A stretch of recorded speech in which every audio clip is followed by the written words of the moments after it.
So we'll take our mountain pose from yoga. We'll first build it up strong and active, just standing there, but totally switched on. That's how yoga does Tadasana, the mountain pose. And then we'll stand there, but we'll release as much of that muscular effort as we can. So let's get the feet hip width and parallel. Right, straight down from the hips, in line with one another. And then we're going to hug our feet in towards each other. We're trying to get all these muscles inside the legs to activate and sort of make it strong and stable. Your feet are hugging up and in. Okay? Let's bring our shoulders up towards our ears. Turn our palms forward and then let our shoulders settle down.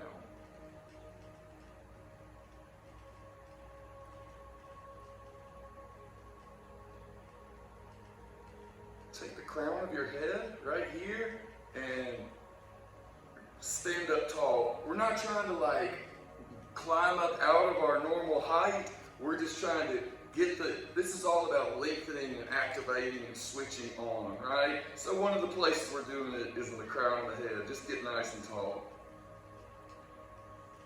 Reach your fingertips for the floor, right? Get that push down, lengthening the whole time. Okay, now keep the same place, or at least keep your feet the same, but switch off all muscular effort you can without falling over, right? There's certain things that we have to do here or you would totally crumple. Don't crumple, refrain from crumpling, please, but give it to your bones. Give the job of holding us up off the floor, let your bones do it. It's getting to be spooky time. It's totally appropriate to picture our skeleton anytime we want to, right? So feel your bones. They're hard, right? They're stable. Our muscles, we have to turn them on to make them stable and firm. But our bones, no matter what we're doing, they have the capacity to bear weight and the capacity to keep us off the floor, which is what we're trying to do. Stand effortlessly.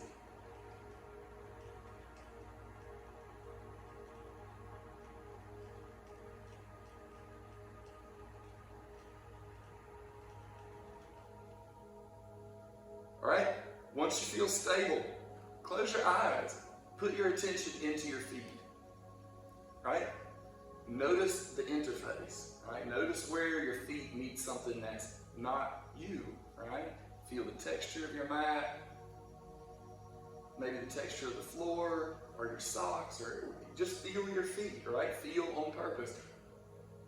The things that we find, the sensations we find, are not nearly as important as the act of looking, because that's what we want, is that intentional focus of our mind, that intentional reaching out towards the physical is the goal. So feel with detail the bottoms of the feet, and then let's shift it forward and back a little bit. Notice how your heels get strong. Notice how the fronts of the feet and the toes get strong. Right? Make it slow, give it your own rhythm, right? Find what feels right. See if you can release any tension we might be holding in the belly or across the collarbones or the jaw or the back of the neck.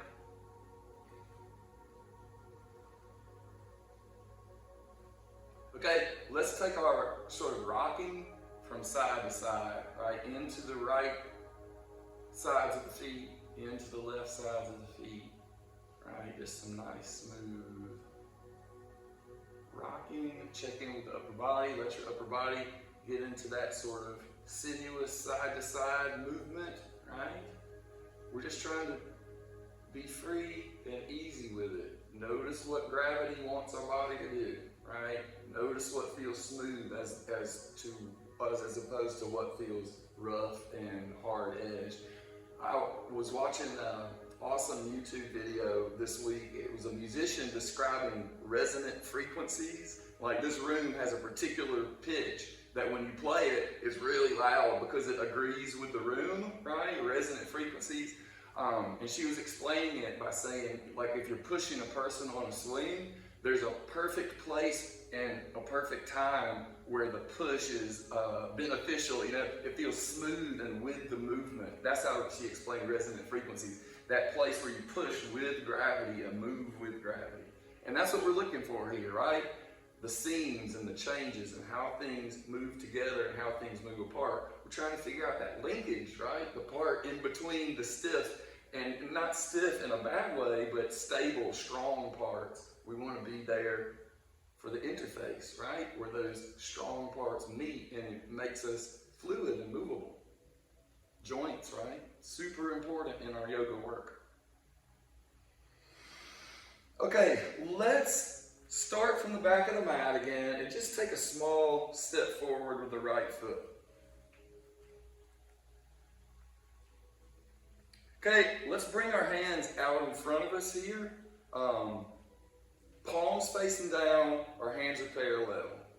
Okay, now we're going to do around the platter. I learned this from a Qigong teacher, my friend Jim, a wonderful teacher and acupuncturist. Well, what we're going to do here, because our left leg is in front, we're going to start, the first movement is a rotation to the left, right? Our hands are still in here. We're going to pivot to the left, and then imagine you have this big silver platter, and we're just tracing our fingertips around the platter, right? That's what this one's called, around the platter. Let your hips be involved too. So as your hands start coming back in, we're sort of turned to the right, and then when our hands get in front of us, as they pass in front of us, we're also unwinding to the left with the hips, and then we're circling big, right?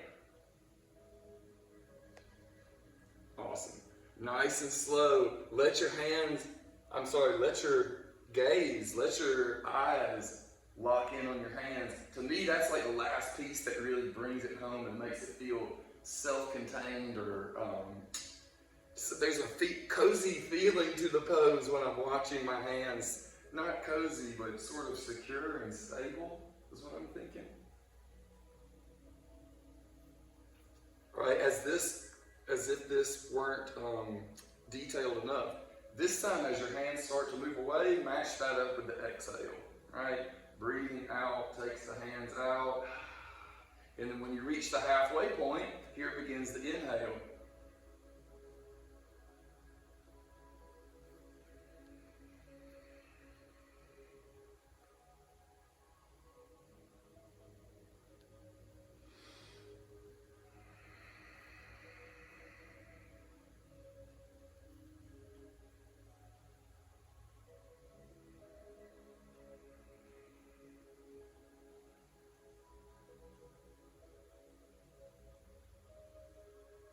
Awesome. Let's switch our feet. The hands will do pretty much the same thing. We'll just reverse the direction here. Because our right foot's in front, we'll begin with that pivot to the right. So it's sort of like with the hips and shoulders, we have movement in our joints. There's nothing stiff or rigid. When we twist to the right, it's free. It's free in our joints. And make sure to allow yourself to change the footing. Because sometimes we're like dedicated to where our feet are, but that's not necessary, right? We can put our feet wherever feels most comfortable. Could be narrower step. It could be a wider gap. Okay, let's get our hands ready here for this platter. Fingertips just resting on the edge. And we try to keep our hands parallel and sort of moving together. So our fingertips of both hands are sort of doing the same things. Okay, on an exhale, we're going to pivot to the right. We're going to trace this big platter. Once our fingers are way out here, we begin to breathe in.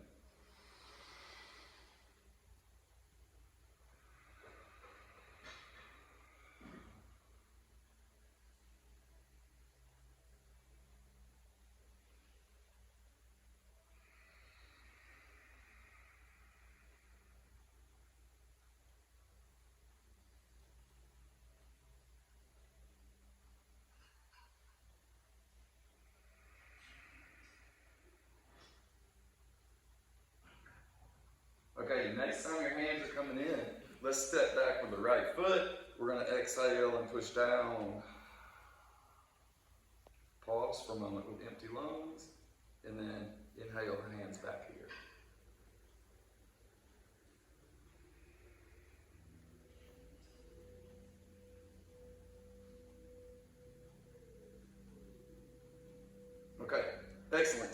let's go sideways on the mat. And let the feet be free as far as their direction they want to point, right? We're going to bend one knee at a time here.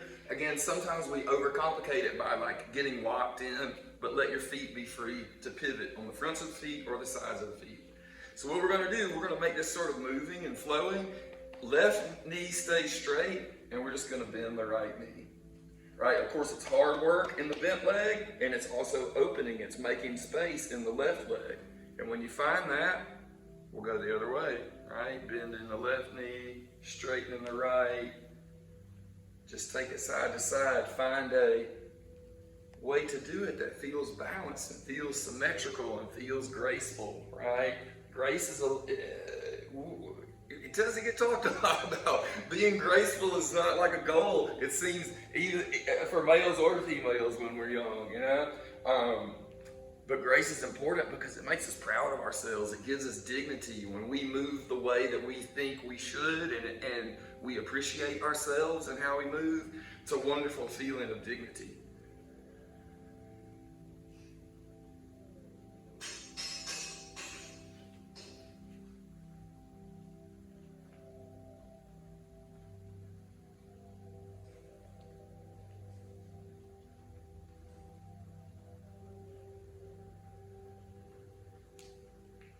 Okay, fantastic. Let's stand up towards the front of the mat. And this time, we're going to scoop, sort of reach upwards, scoop like this to breathe in, and then push down to breathe out. All right, scooping up the fresh air, and then giving it to ourselves, or pressing that breath down through the upper body.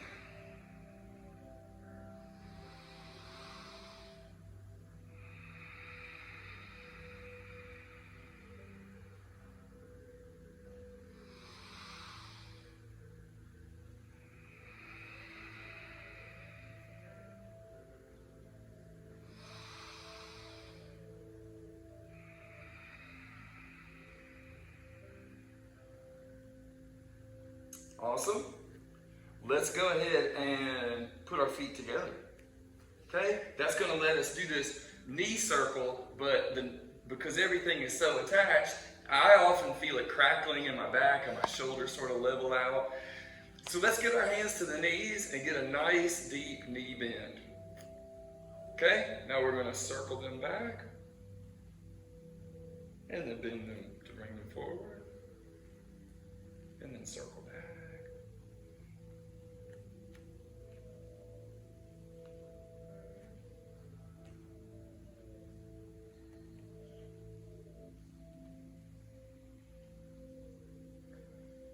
Okay, let's take that the other way.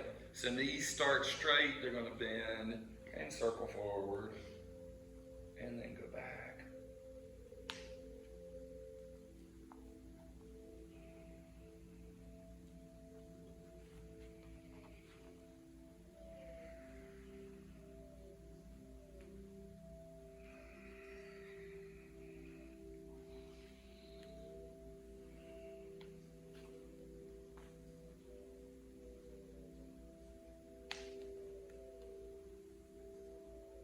Okay, let's go ahead and stick our feet together, and we're going to bend our knees and settle down to the fronts of the feet. Okay? What I like to do here, make it comfortable and make it doable, but what I like to do is sort of cozy my knee. Cozy must be the word of the night. I'm trying to cozy my knees up towards each other, sort of squeeze in so they sort of support each other. Once your knees and your feet are comfortable, get tall, right? Reach up through the crown of the head, put space between your vertebrae, and then fold it forward. Let your upper body just wrap over your knees.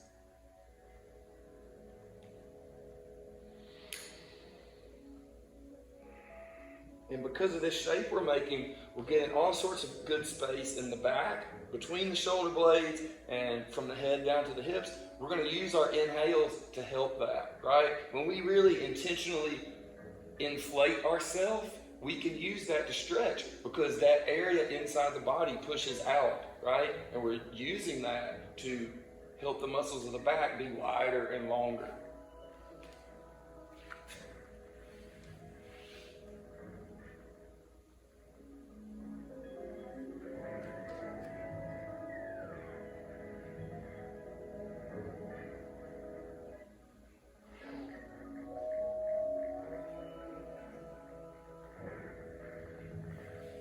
Okay, let's just go ahead and bring our knees forward to the mat so that we can meet up in tabletop.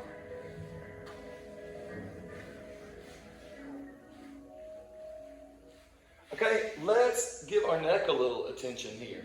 So first, keep your shoulders stable, but just let your head relax or let your neck relax. Check in with your jaw. One way to make sure we're not overdoing it in our jaw is just to put a little space between your teeth, right? Let your head hang loose, let your jaw be loose, let the muscles of your face relax, right? Just let gravity, everything from the shoulders up, we're just giving it over to gravity, letting it hang down. Okay, now let's start to circle to the right, right? Start to bring your right ear towards the right shoulder. And we're just going to make a big, slow circle with our head.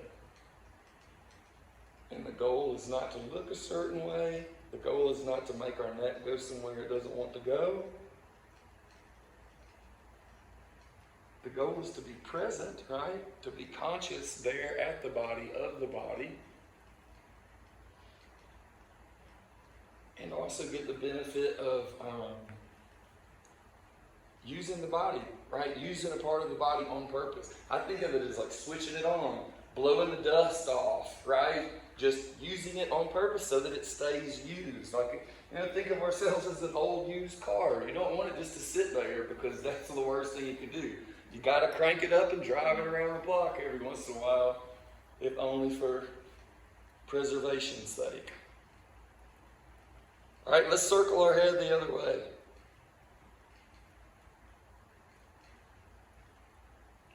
And sometime I thought the greatest thing about our asana practice, about our physical yoga practice, is just the fact that we're doing strange things. Just because we're doing movements we don't normally do in our day-to-day life. It's good just because of that.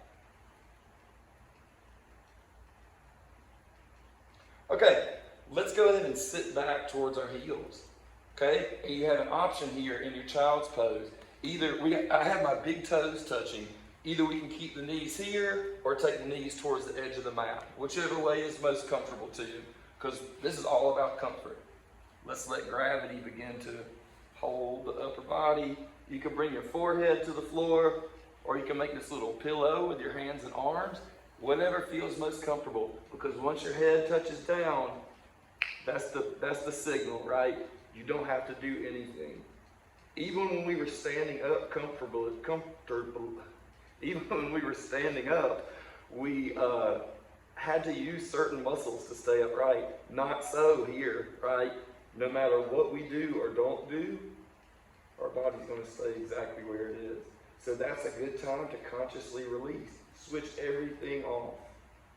Do a scan, intentional, from the top of the head, back of the head, the neck, the face, jaw, front of the throat, collarbones, all the way to your toes. Check in with your attention, right?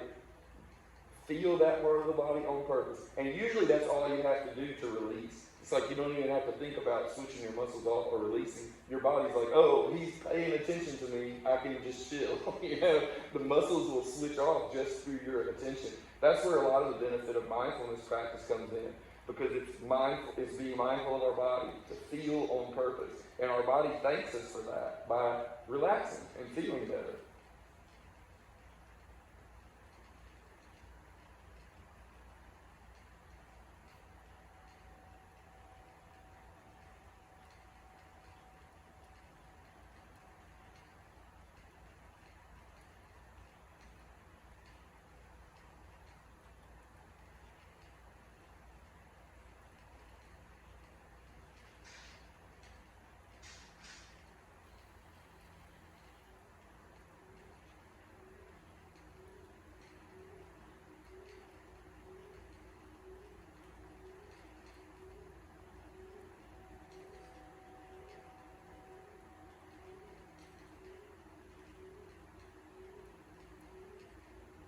Excellent.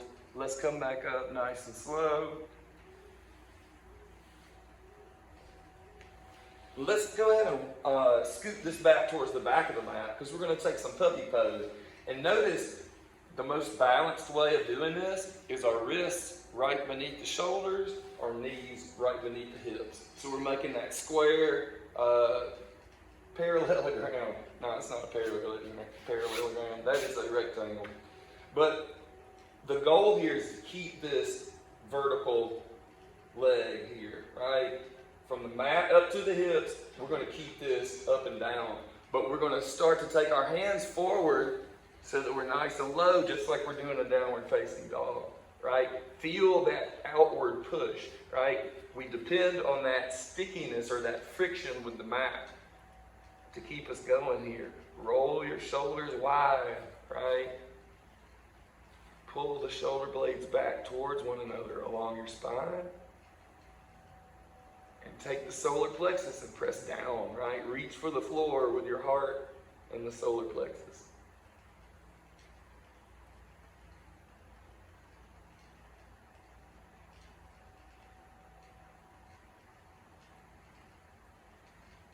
Awesome. Let's come on back upright. And let's do a little twisting here now that we're nice and warmed up. Right hand flips up. It's going to slide through here, right? Bring your right shoulder down with control. Rest your head on the floor.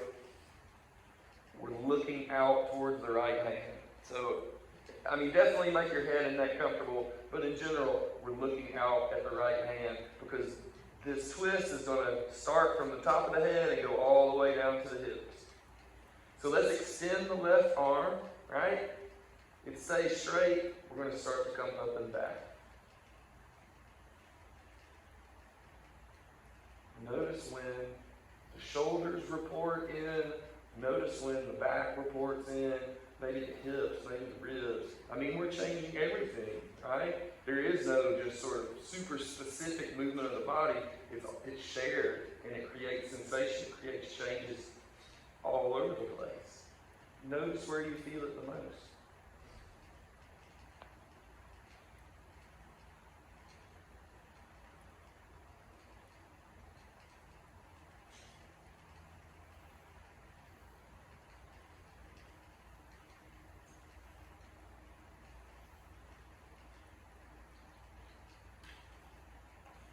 Excellent. Let's come on back upright. And we're going to tuck under with the left hand. It's going to scoot through here so we can come down to the left shoulder, the left side of the head.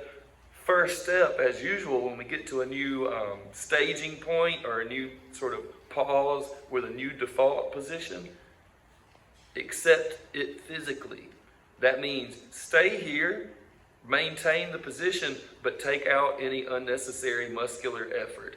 I tend to overdo poses when I first get there because I'm so eager to do it right. I just overdo it, right? Too many muscles are working and trying to pitch in. Let that go, right?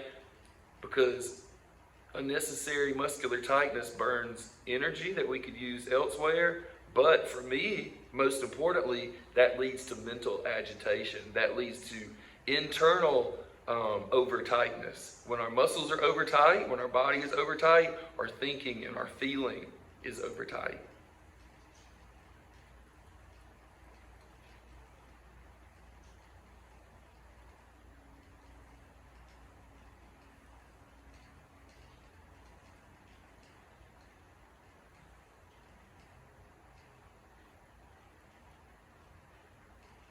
Not to say uptight. Let's come back to center. And let's go ahead and have a seat towards the back of the mat. Easy pose at first. So be upright, let your spine hold you up, but put the hips and legs wherever that feels right.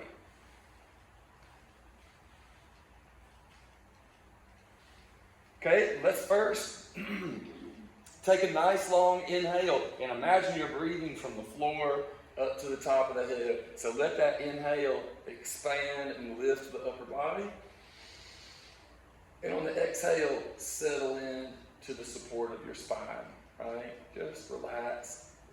I try to teach myself to like enjoy even just those default positions, enjoy the rightness of what the body does. Like just sitting upright is a wonderful thing, right? When we feel it on purpose and we appreciate it, we bring our gratitude to the body, right? Inhale sits us up, and the exhale settles us down. Speaking of that, you guys will appreciate this. I was reading a book. It's like a book about comparative religion that covers like Hinduism, Buddhism, Judaism, Islam. Just talks about it historically, and just talks about the big religions. But they refer to yogis, people from India that studied philosophy through the body as Okay, let me get this right. Gymnosophists, like gymnosophists. It means body wisdom, right? That's what we do. It's like we use our body to learn how the rest of the universe works. But I just never read it that highfalutin way before. It made me proud to be someone who studies body wisdom. All right, let's let our left hand rest just out to the side here. Left elbow straight, it's going to hold us up. And let's take the right arm out to the side, palm up, and then it's going to come up and over. Right? Our prime, our prime objective, I'm tripping all over my words. Our prime objective here is in the right side of the body. The intercostal muscles, the outside of the right abdomen, up into the right armpit. So once we get that right arm over to the side, that's what we're looking to find, right? We want to feel that feeling of expansion and length in the right side of the body. One way to pick it up a little bit more is to lift the heart, lean forward through the solar plexus.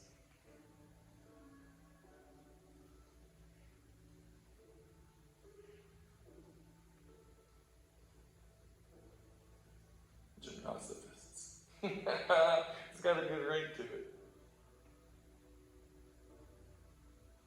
All right, let's come back up to center. And we'll use our right arm to prop. Our left arm faces up, and it's going to come up and over. Left side gets the long curve this time, so just be present there. The most important thing we can do for our body is just feel it on purpose. That's what it wants, to be deeply felt.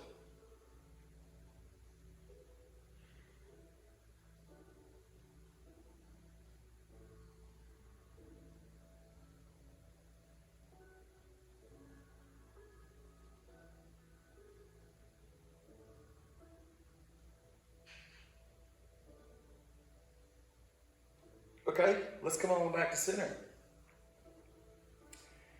And I think we'll take the legs out straight. We'll do some of this hard pose. It's not really, it's the staff pose, but compared to easy, it takes noticeably more effort. Okay? Y'all are doing it great.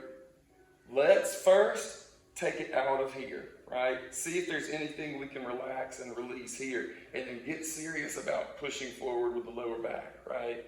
Engagement. We're not pushing hard, it's not a strain, it's mostly just remembering to do it at all, right? 5 or 10% strength is enough. We just want to encourage our lower vertebra to stay under our center of gravity, right?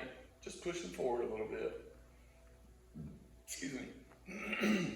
We've got our chin level. Let's bring our shoulders up and then pull the shoulder blades back along the spine and then let our shoulders relax.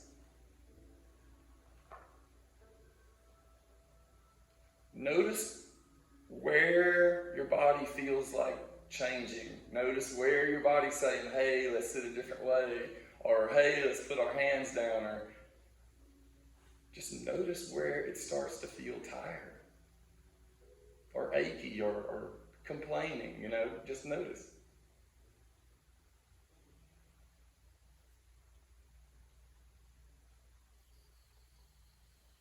One of the fun games to play. Recently I've been thinking a lot in both yoga and meditation about making it fun, making it a game.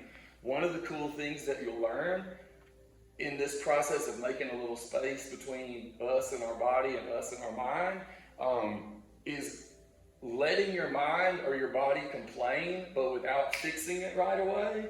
Feeling tired, but instead of like lying down right away or sitting down right away, just watching that and studying it. Feeling hungry, instead of eating immediately, study it. Know it more, right? Because it makes it more handleable and it makes it part of us instead of an enemy, right? We learn how to read ourselves and meet our own expectations, or not expect, but just sort of work with our body instead of working against it. All right, let's take the hands and arms up. We're going to push up to put space in the spine, and then hinge it forward from the hips. Extend out until we find that happening in the back of the legs. And once we got that, we just want to release forward, right? Let the upper body just come to rest in a place that's comfortable for the upper body, but still challenging for the back of the legs. That's where we find the magic zone of these forward folds, is where we're still, right, from the outside, but we still feel the pose happening. We know that we're still getting lots of good length in the back of the legs. And if we don't, we find a way to find that. Maybe it's holding the legs and pulling a little, right? Extending the upper body out over the legs. Maybe it's seeing if we can pull in with the toes, right? Get the toes pulling towards our chest.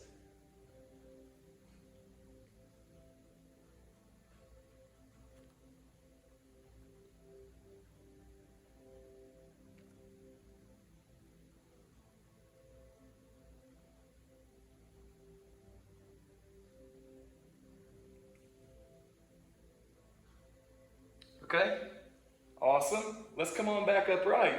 And we're going to get our hands down just behind the hips and fingertips pointing back, right? A little reverse plank pose here, right? So knees are straight, elbows are straight, and we're just going to push down and lift the hips. For me, looking up is what's most comfortable for my neck, but you can put your head and neck wherever it feels best. Try to work smart and not hard, right? Find a way where you can keep lifting the front of the hips higher.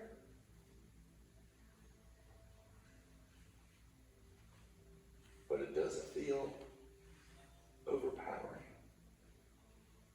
Eventually it will be overpowering, of course, for all of us. But let's start to sit down. Bring the seat down with control. And as we come upright, let's bend the left knee to cross the left knee over the right. And we're going to reach again. This time, hinge forward out over the right leg. You guys, on Monday, this coming Monday, it will be a full month since I started feeling like sinusy and like illnessy. I can't believe it's like, I feel fine now, but my voice isn't all the way back. I went a full 3 weeks without running too, and that's just unheard of. But I've been for a run every day this week, which is getting me back on track. But that second and third week, I was just like clenching my jaw. Like I just get this feeling of too much inside me, too much packed inside my skin. And if I don't get out there and run for a little bit, it's only going to get worse. And let's roll it up, right? It's also the main chance I get in the summertime of being in the woods and creeks and stuff like that. So I need that too. All right, let's get both legs going out straight.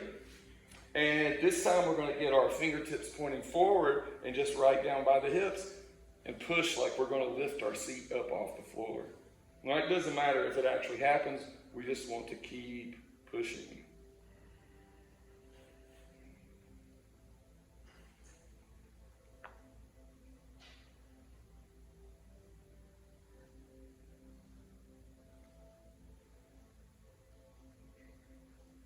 Okay, release that. This time we're going to cross our right knee over the left. Left leg is straight. Let's reach it up and fold forward from the hips.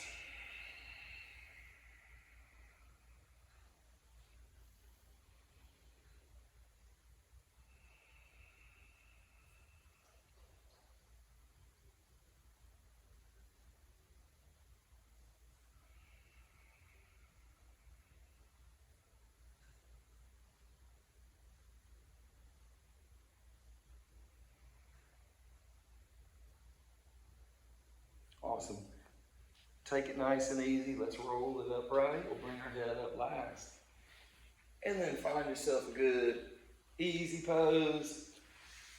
And we'll do some, we'll work with some breathing here for the end of class. I think for this one, we'll work with breathing breathing into certain parts of the body and breathing out of certain parts of the body, okay? That just means we're sort of holding two things in our focus. Number one is we'll just start with the belly button, right? So we're just holding our attention on that area of how it feels. We're just putting our mind there, right? Putting our awareness there, low in the belly. And then as we inhale, we're bringing our inhale into that point, right? Breathe into the belly. And when we release, send the exhale out. I'm not a good visualizer. I don't see much at all when I close my eyes. I think that's one reason why I love visual art so much, is because I see a lot outside, but when I close my eyes, it's a little bleak. But you can visualize the air, the inhale coming straight in to the belly and straight out, like forward, or you can imagine it following the actual airway, right? Breathing in, down from the mouth to the belly, and then breathing up and out. What I'm trying to say is it's all up to you, right? Bring the breath in to the belly, send the breath out. How you picture it, make it yours.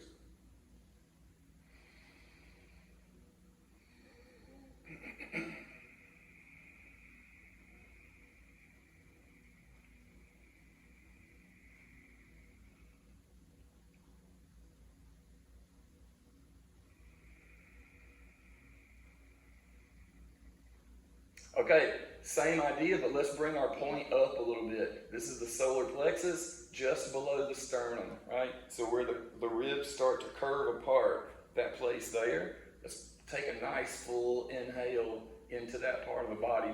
I always think of the inhale as like gathering our attention, gathering the fresh oxygen, pulling in, and we're like lighting up that part of the body. We're refreshing it with our breath, we're refreshing it with our attention, we're lifting and bringing forward. It's like we're plugging that part of the body in, right? Telling our body, I see you, I appreciate what you're doing, keep it up, let's remember this part of the body, right? Inhale comes in there. Then the exhale leaves from the same place. And of course, on the exhale, we do the opposite. We relax. It's almost like self-congratulatory. We're like, you've done your job, good job, have some space, have some time, right? The inhale, we're charging and lifting and activating. The exhale, we're allowing ourselves to expand and release.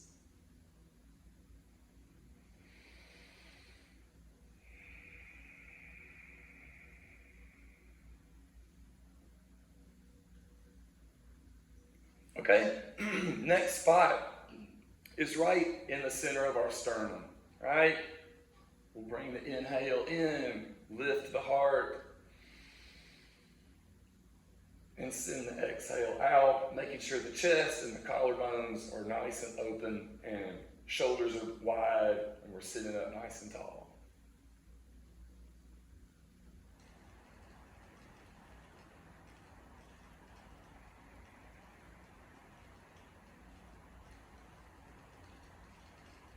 Okay, last point for us here tonight is the home of the voice, right? Right where our throat becomes our chest. So the hollow of the throat there, right? Let's send our inhale to that point and send our exhale out of that point. And remember, if you guys enjoy that Darth Vader breathing that we do sometime, that place, the glottis, that's what we use to make that sound. So when I'm breathing into and out of this point, I do that because it reminds me, I can feel it more and I know it more, or I'm closer to it because I'm changing something and I hear that part of the body and I feel it.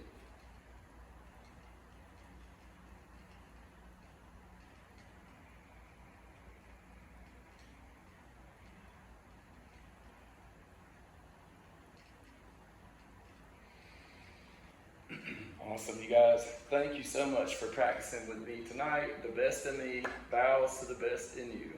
Namaste. Excellent.